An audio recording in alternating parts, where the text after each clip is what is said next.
Luana, e a placa de bruxismo, ela pode ser de silicone? Não, a placa ela tem que ser de um material rígido.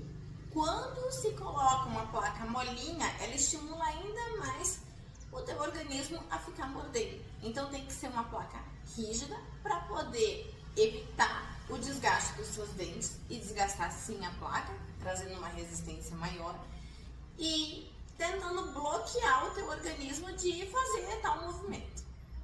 Viu só? Aqui neste canal você tem as melhores dicas de como cuidar da sua saúde bucal.